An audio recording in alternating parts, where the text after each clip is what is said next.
What is up, everybody? Hopefully you guys are doing great as always. My name is Ty. I think a lot of chess players would agree that you need to start the chess game strong. And that all ties down to having a good opening. And so today I'm sharing the goals and ideas that you need to accomplish when playing the opening.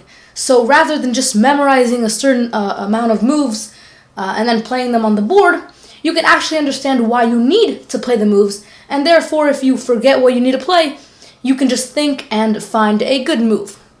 I think that, this video is definitely towards more beginner players. That's not to say that if you've been playing chess for a long time, you won't benefit from this video, but generally speaking, this is a chess channel for all levels of players, and I feel like lately I've focused a lot about, more advanced tips and strategies. So I want to kind of dial it down today and just help you succeed in the opening, which usually allows you to succeed in the game. First off, let's understand what phase of a chess game is considered the opening. I think everybody knows that the opening begins when you play the first move, but when does it end? Well, let's look at the screen, and let me just suppose that I try to go ahead and move out all my minor pieces. Both players do, and I try to castle as fast as I possibly can. You can see that now both players have finished the opening. The reason that this now would be considered a middle game is because you can see that the rooks are aligned. Okay, the second that you start aligning the rooks, you can consider the opening complete. Because to do so, you have to first off develop all your minor pieces that are blocking the king and one of the rooks. And after that, you have to actually castle.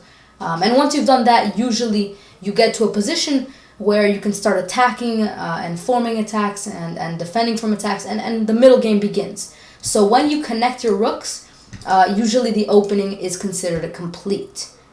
Now I want to talk about the goals you have with the opening. The first goal, and probably the most important one, is to take control of the center. The reason that you want to take control of the center is that from the center, you have, generally speaking, more control over the full board. Let me show this with an example. Let's say that we clear the board and pop a knight into one of the center squares. How many squares does this knight control?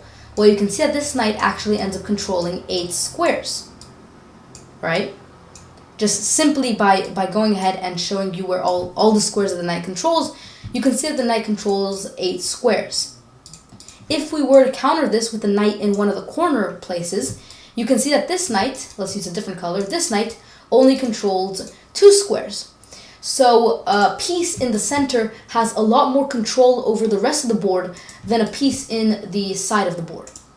Let's go ahead and put back the board.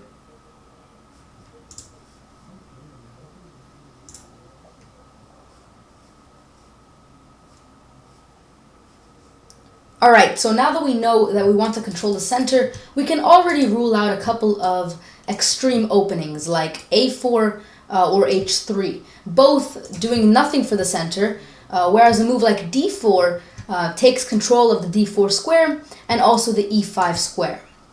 So you always want to be thinking about what moves can I play that will influence the center. This is also why instead of moving a knight over to h3, you much rather move the knight over to f3, where it can control two pieces in the center.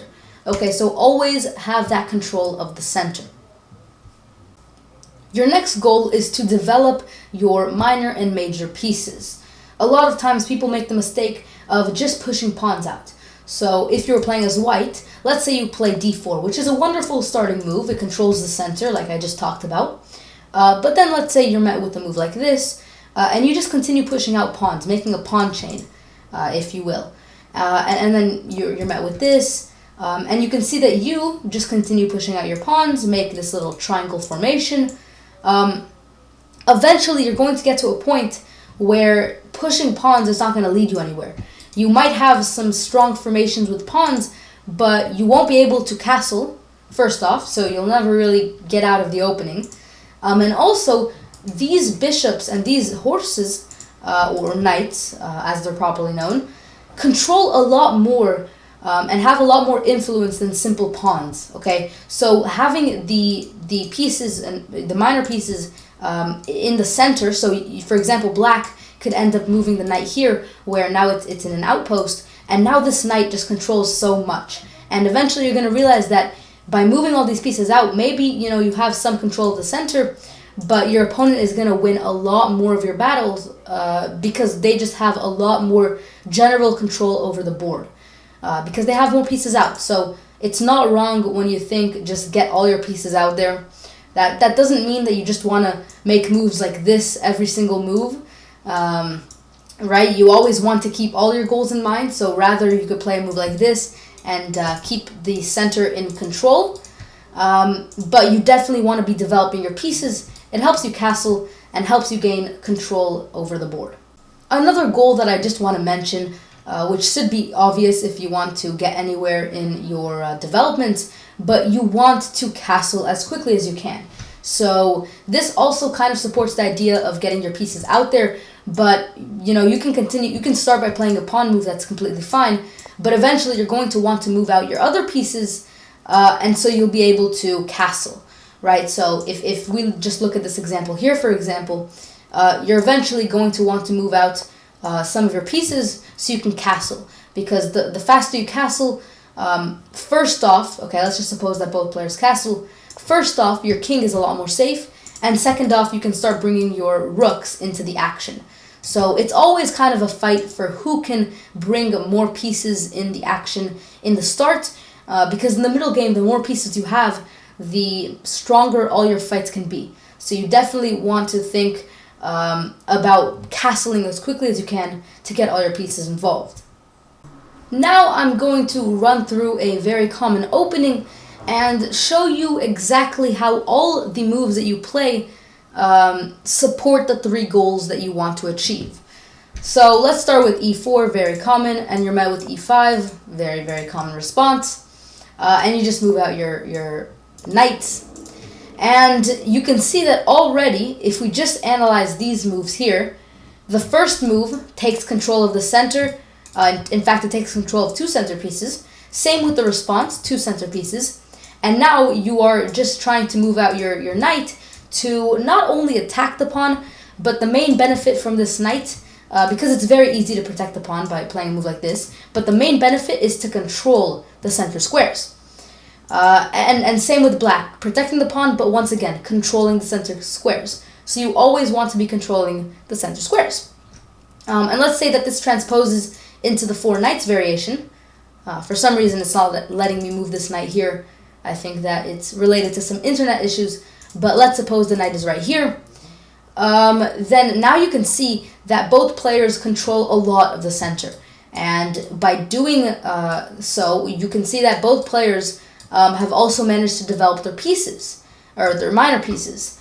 So with this very funny looking formation, you can see that you've achieved already 2 of your goals. In fact, you've kind of achieved 3 of your goals, because by moving out your minor pieces, you're getting closer and closer to castling.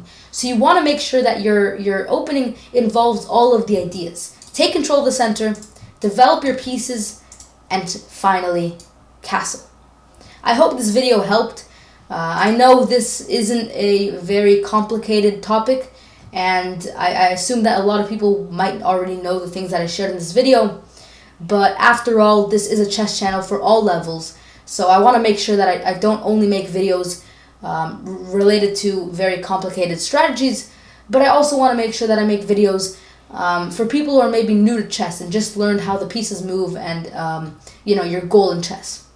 So this should give you a wonderful start to every chess game. If you have other videos you want me to make regarding anything in chess, then leave them in the comments below. Make sure you subscribe if you're new. I love you all, and I'll see you next time.